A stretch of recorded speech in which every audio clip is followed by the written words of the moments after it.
कंझावला के चीखते सबूतों को जरा देखिए। पहला सबूत जो आपको विंडो में नजर आ रहा होगा वो तस्वीर, वो सीसीटीवी फुटेज। इसी तरीके से दूसरा सबूत, तीसरा सबूत, चौथा सबूत, एक एक करके आप देखिए उन तस्वीरों को जो ये बता रहे हैं चीख चीख कर कि दरअसल हुआ क्या था। अब जरा नीचे ऊपर देखिए, दूसरी तरफ पांचवा सबूत जो नजर आ रहा है आपको, वो भी विंडो में हम आपको दिखा रहे हैं। इसी तरीके से छठा, सातवां, आठवां, ये 8 वीडियोस और इनकी हम पड़ताल करेंगे इस पूरे कार्यक्रम में। एक एक करके विस्तार से बताएंगे दरअसल क्या कहानी ये तस्वीरें कह रही है।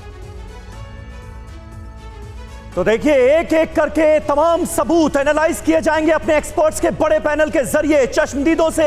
साथ ही साथ ये जानने की कोशिश की जाएगी कि उन्होंने क्या देखा और उसके मायने क्या हैं इस केस में। दिल्ली के किशन विहार पहुंची है एफएसएल की टीम। ये इस वक्त की एक ताजा खबर, बड़ी अपडेट आ रही है। स्कूटी को टक्कर मारने वाली जगह है ये, और यहां पर पहुंची है फोरेंसिक टीम। यहीं पर आरोपियों ने कार, ये अपने घर के पास सिर्फ देसी मुर्गियों को पालकर हर साल 6 लाख कमा रहे हैं। आप भी ये करना चाहते हो तो फ्रीडम ऐप को अभी डाउनलोड कीजिए। से स्कूटी को टक्कर मारी थी और उस जगह पर मौका वारदात पर इस वक्त एफएसएल की टीम किस तरह से तमाम सबूत जुटाने की कोशिश कर रही है, ये आप तस्वीरों में देख सकते हैं। तो दिल्ली का किशन विहार इलाका, जहां पर फोरेंसिक टीम इस वक्त मौके पर मौजूद है, पड़ताल जारी है। रवि, तो अब चलिए बिग वॉल के जरिए आपको बताते हैं पूरी घटना क्या है। कंझावला फाइल्स, दिल्ली में दरिंदगी कैसे हुई, ये दरिंदगी जरा इसको हम समझाने की कोशिश करते हैं। सबसे पहला सवाल तो यही कि घटना दरअसल है क्या, कैसे ये घटना हुई, तो जरा इसको समझिए इस बिग वॉल के जरिए। जल्दी से मैं आपको बताऊं, 31 दिसंबर की रात युवती की मौत होती है। 5 आरोपी पकड़े गए, जिसकी जानकारी दिल्ली पुलिस ने भी प्रेस कॉन्फ्रेंस करके दी है। और 3 चश्मदीद सामने आए हैं जिन्होंने इस घटना के बारे में सारी जानकारी दी, जो उन्होंने आंखों से देखा। और एक चश्मदीद हमारे साथ भी मौजूद है, उनसे भी हम बात करेंगे, जो कुछ भी उन्होंने देखा वो बताएंगे। अब सवाल क्या है, बड़े सवाल क्या है, इससे जरा इसको हम भी समझे। सवाल नंबर 1, जी हां, पहला सवाल, बिना पोस्टमार्टम के आरोपियों को क्लीन चिट क्यों? आखिर यह बात पुलिस की तरफ से कही क्यों गई? यह बड़ा सवाल उठ रहा है जिसको हम यहां पर उठा रहे हैं। सवाल नंबर 2, शुरुआती दौर में ही पुलिस ने एक्सीडेंट कैसे कहा, कैसे कह दिया कि यह एक दुर्घटना है, जबकि अभी तो जांच शुरू ही नहीं हुई है, अभी तो शुरुआती स्तर पर जांच हुई है।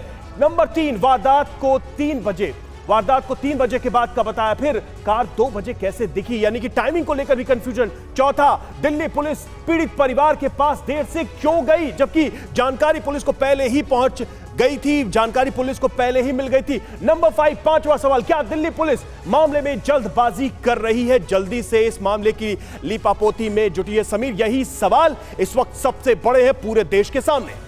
बिल्कुल, ये सवाल लगातार हर किसी के जहन में कौंध रहे हैं और आज इन्हीं के जवाब ढूंढने की कोशिश की जा रही है टीवी 9 भारतवर्ष के स्टूडियो में। और अपने दर्शकों को यहां पर हम बता दें, इस घटना के 2 चश्मदीद हैं, विकास और दीपक। विकास इस वक्त हमारे साथ स्टूडियो में मौजूद हैं टीवी 9 भारतवर्ष के, और दूसरा चश्मदीद दीपक, हमारी संवाददाता शालिनी वाजपेयी के साथ इस वक्त दीपक भी मौजूद है। यानी इस घटना के दोनों चश्मदीद इस वक्त टीवी 9 भारतवर्ष पर मौजूद हैं। फॉर्मर आईपीएस शारदा प्रसाद हमारे साथ मौजूद हैं, फोरेंसिक एक्सपर्ट भी टीवी 9 भारतवर्ष के स्टूडियो में मौजूद हैं।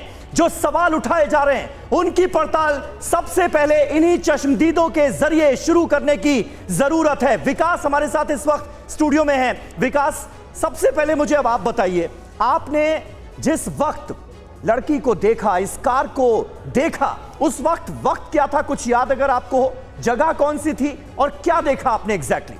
मैं कंझावला से आ रहा था। मैं जोमेटो में फूड डिलीवरी की जॉब करता हूँ जी। मैं कंझावला से आ रहा था एक ऑर्डर डिलीवर करके, कंझावला की तरफ वाले रोड से। महाराजा अग्रसेन वाला कट है, उस कट पे मुझे जाना था। उस कट पे मेरा एक ऑर्डर असाइन हुआ था मेरे पास, तो उस कट पे मुझे अंदर महाराजा अग्रसेन वाले रोड पे जाना था। जैसे ही मैंने महाराजा अग्रसेन वाले रोड पे लिया, मेरे को रोंग साइड लेना था क्योंकि रेस्टोरेंट पास ही था। तो जैसे ही मैंने महाराजा अग्रसेन के लिए कट लिया, सामने से वही गाड़ी आई, मेरी बाइक से टकराने से बची, मेरी गाड़ी डिसबैलेंस हो गई। उसके बाद मैंने जैसे ही अपनी गाड़ी संभाली, उन्होंने अपनी गाड़ी रोहिणी की तरफ को मोड़ी जैसे मैंने अपनी गाड़ी संभाली इतने में वो अपनी गाड़ी रोहिणी की तरफ को मोड़ चुके तो थे। आरोपियों की गाड़ी से आपकी बाइक की टक्कर हुई, आप ये कह रहे हैं? टक्कर होने से बच गई। अच्छा। आमने सामने की थी, टक्कर होने से बच गई। उन्होंने राइट साइड मोड़ लिया, मैंने थोड़ी साइड में को दबा ली थी, तो मेरी गाड़ी। वक्त क्या हो रहा था उस वक्त? उस वक्त हो रहा होगा 2:35 से लेके 3:05 के बीच की बात है ये। अच्छा, मोटा मोटी 2:30 से 3 बजे का वक्त होगा जब आप वहां से गुजर रहे थे और आपने ये सब कुछ देखा। हाँ जी, हाँ जी, हाँ जी। क्या देखा फिर आपने? उसके बाद जब उन्होंने रोहिणी की तरफ को अपनी गाड़ी मोड़ी तो 100 से 150 मीटर पे एक पुलिस चौकी है रेड लाइट पे। उस चौकी को देखकर उन्होंने वापसी अपनी गाड़ी यू टर्न मोड़ी। जब उन्होंने यू टर्न मोड़ी तो सिंगल रोड पे उन्होंने यू टर्न मोड़ी थी, गाड़ी के टायर की बहुत तेज आवाज आई थी। जब ही मैंने पलट के देखा था, तो लड़की का सर उसका लटक रहा था गाड़ी के पीछे। नहीं, एक पीछे, गाड़ी के पीछे। एक चीज जो विकास आपने बताई जरा दर्शकों को फिर से बताएं, क्योंकि आप बहुत बड़ी बात कह रहे हैं और मैं चाहता हूं कि हमारे दर्शक इस बात को ध्यान से सुने। क्या वो पुलिस चौकी देखकर वापस मुड़ गए, यानी उनको लगा था कि पुलिस के पास जाना शायद खतरे की बात है? क्या आपको ऐसा आभास हुआ? जब कोई अगर कुछ करके जाएगा तो सामने पुलिस वाले उनको तो देख के भागेगा ही, तो वैसे ही वो भागे थे। ये अपने घर के पास सिर्फ देसी मुर्गियों को पालकर हर साल 6 लाख कमा रहे हैं। आप भी ये करना चाहते हो तो फ्रीडम ऐप को अभी डाउनलोड कीजिए।